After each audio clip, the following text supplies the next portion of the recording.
নমস্কার বন্ধুরা, আদি কথার ব্লগে আপনাদের স্বাগত।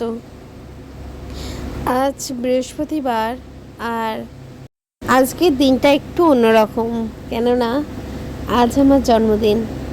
তাই আদির বাবা একটা বিশাল উদ্যোগ নিয়ে ফেলেছে। সকাল থেকেই শুরু হয়ে গেছে রান্নার তোড়জোড়। আজকে ওয়েদারটা খুব সুন্দর, রোদ ঝলমলে। তবে আমি কিন্তু বাদুলে, আমি যেদিন হয়েছিলাম সেদিন নাকি খুব বৃষ্টি পড়েছিল। তো চলুন দেখে নিয়ে যাক আদির বাবা কী করছে। আজকে সমস্ত রান্নাই আদির বাবা করবে। তো এখানে চা বসিয়ে দিয়েছে, আমার লিকার চা তৈরি হয়ে গেছে। আর এখানেও দুধ চাটা করে নিচ্ছে। আর সকালবেলা উঠে আদিকে খাওয়ানো হয়ে গেছে। আদি আজকে তাড়াতাড়ি ঘুম থেকে উঠে পড়েছিল। আর এই যে আদি এখন একদম মোবাইলের মধ্যে ঢুকে গেছে। ও যখন ইদানিং দেখছি, যখনই ভিডিও দেখছে, এইভাবে ঠিক মোবাইলের মধ্যে ঢুকে যাচ্ছে। এই স্বভাবটা এবার একটু একটু করে বন্ধ করতে হবে। তবে মোবাইলটা বন্ধ করে দিলে ও যে খুব একটা বায়না করে তা নয়। তখন খেলনাগুলো দিয়ে দিলে ও খেলনা নিয়েই খেলে। ওই যতক্ষণ খাওয়াই ততক্ষণই একটু মোবাইলটা দিয়ে মোবাইল দেখতে দেখতে খেয়ে নেয়। তো এখানে চা রেডি হয়ে গেছে, আমার জন্য লিকার চা, আদির বাবার জন্য দুধ চা। আর চায়ের সাথে আজকে আমার টিফিনে আছে চাউমিন, আর আদির বাবা রুটি দিয়ে চা খাবে। তো তারপরে আজকের মেনুতে মাংস থাকবেই। আর মাংসটা রান্না করবে অবভিয়াসলি আদির বাবা। আর আমি তার আগে ভাবলাম যে একটু সামনের পাতে কিছু একটু রান্না করে নিই। তাই আমি একটু গোল গোল করে আলু ভাজা করব, একটু মাছ ভাজা করব আর কি। আর একটু মুসুরির ডাল করব। আর যখনই আমাদের বাড়িতে চিকেন হয়, আদির বাবাই চিকেনটা ধোয়ে খুব সুন্দর, খুব পরিষ্কার করে ধোয়ে। তাই একটু রক্ত লেগে থাকলে ভীষণ ঘৃণা পায়। তাই জন্য আমি বলেছি যে ওকেই ধুতে। তাই ওটা একটা মাস্ট হয়ে গেছে। বাজার থেকে চিকেনটা কিনে এনে আগে আদির বাবা ধুয়ে একেবারে রেডি করে রাখে, তারপর ম্যারিনেশন করলে আমি ম্যারিনেশন করি। তো আজকে আমার সেরকম কোনো কাজ নেই মোটামুটি। তো আজ একটু হালকাই আছে দিনটা, যেহেতু রান্না নেই তাই রান্নার চাপটা কম।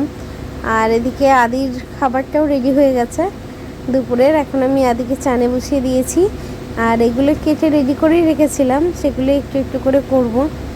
তবে মা নেই, এই জন্মদিনটা আমার মাকে ছাড়া দ্বিতীয়বার জন্মদিন।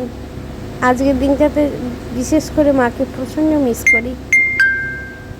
তো চলুন দেখে নিয়ে যাক। চিকেনটা ম্যারিনেশন করছে, এদিকে দিয়েছে পেঁয়াজ বাটা, আদা বাটা, রসুন বাটা, মিট মশলা, নুন, হলুদ।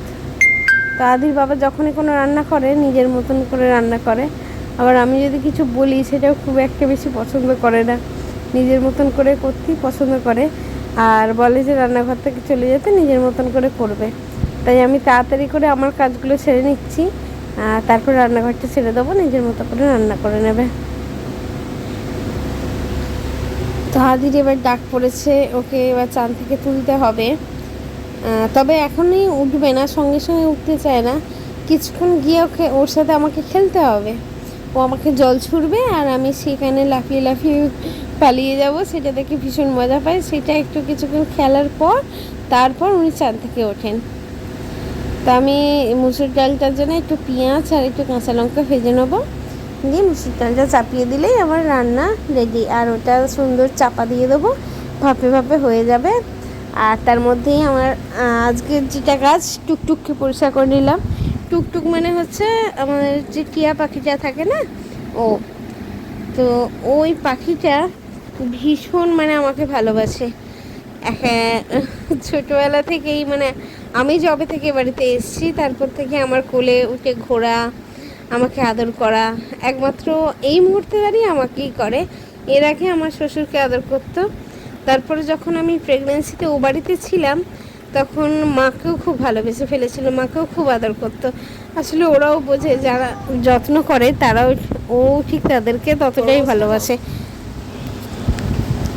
তো এখানে আদির বাবা জোর কদমে রান্নায় লেগে পড়েছে, চিকেনটা খুব সুন্দর করে কষিয়ে নিচ্ছে। আর আমি মাঝে মাঝে উঠে এসে ভিডিও করছি, আজকে আমার কাজ নেই, খুব হালকা লাগছে আজকে। তো বাবাকে আসতে বলেছি, বাবা আসবে, ভাই নেই। ভাই বার্থডেতে গিফট দিয়েছে। ভাই কালকে রাত্রেই 1000 টাকা পাঠিয়েছে, বলেছে দিদি কিছু খাস। তো ভাইয়ের তরফ থেকে এই গিফটটা পেয়েছি। বাবা দিয়েছে চকলেট। আর আজকে ব্লগটা আমি এখানেই শেষ করছি।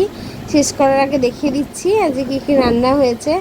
ভাত, মাছ ভাজা, আলু ভাজা, ডাল, মাংস আর পায়েস করবে বলছিল, কিন্তু আমি বারণ করলাম আর পায়েস টায়েস কিছু করতে হবে না, বরঞ্চ আইসক্রিম খাবো আর এখন একটু দই খাবো। ব্যাস, চলুন টাটা। ব্লগটা কেমন লাগলো অবশ্যই কমেন্ট করে জানাবেন।